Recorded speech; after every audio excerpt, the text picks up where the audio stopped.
जय गुरु जी, शुक्राना गुरु जी। सारी संगत को जय गुरु जी। ओम नमः शिवाय। शिव जी सदा सहाय। ओम नमः शिवाय। गुरु जी सदा सहाय। शिव पुराण श्री रुद्र संहिता पंचम खंड का 59वां अध्याय, विदल और उत्पल नामक दैत्यों का वध। सनत कुमार जी बोले, हे महामुनि वेद व्यास जी, अब मैं आपको विदल और उत्पल नामक दो महादैत्यों के विनाश की कथा सुनाता हूँ। विदल और उत्पल दैत्यों ने ब्रह्मा जी की कठोर तपस्या करके उनसे किसी भी पुरुष के हाथों से ना मरने का वरदान प्राप्त कर लिया था। यह वरदान पाकर वे दोनों दैत्य अपने को महावीर, बलवान और पराक्रमी समझने लगे थे। तब उन्हें अपने पर बड़ा अभिमान हो गया और उन्होंने अपने बल से सारे ब्रह्मांड को जीतकर अपने वश में कर लिया। तत्पश्चात उन्होंने सब देवताओं को भी युद्ध में परास्त कर दिया और उनके स्वर्ग लोक पर अधिकार कर लिया। सब देवताओं ने ब्रह्मा जी को अपनी व्यथा सुनाई। तब ब्रह्मा जी ने उन्हें आश्वासन दिया और समझाया कि आप देवी पार्वती सहित भगवान शिव की आराधना करें, वे ही आपके दुखों को दूर कर सकते हैं। आप सब उन्हीं की शरण में जाएं।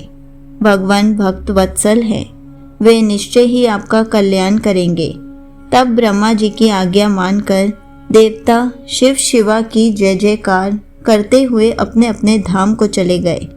एक दिन की बात है, देवर्षि नारद भगवान शिव की इच्छा से प्रेरित होकर विदल और उत्पल नामक दैत्यों के पास गए और वहां उन्होंने उन महादैत्यों से देवी पार्वती के रूप सौंदर्य की बहुत प्रशंसा की।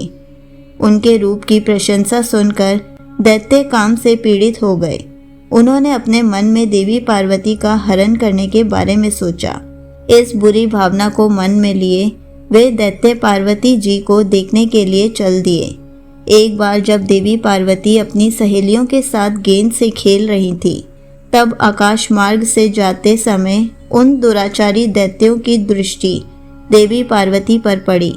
वे महादैत्य शिव गणों का रूप धारण करके उनके निकट पहुंचे। उनकी आंखों की चंचलता को देखकर भगवान शिव ने उन्हें तुरंत पहचान लिया। उन्होंने अलौकिक रीति से देवी पार्वती को भी इस बात का ज्ञान करा दिया कि वे शिवगण नहीं, राक्षस हैं।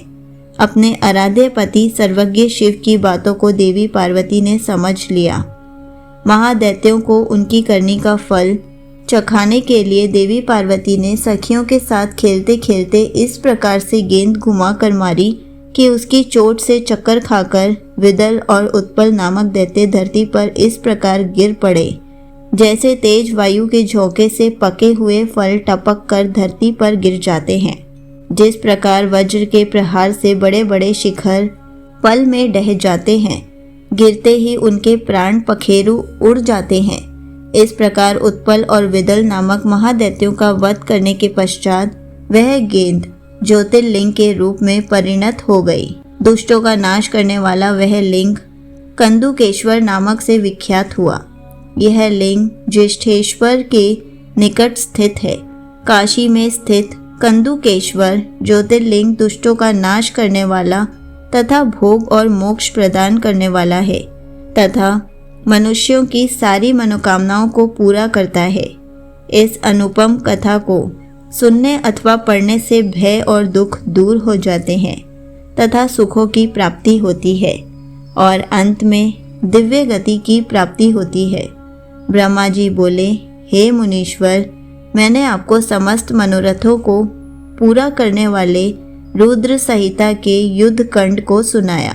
यह शिवजी को प्रिय है और भक्ति और मुक्ति प्रदान करने वाला है। संगत जी, यहीं पर शिव पुराण श्री रुद्र संहिता पंचम खंड का 59वां अध्याय समाप्त होता है। जय गुरु जी, शुक्राना गुरु जी।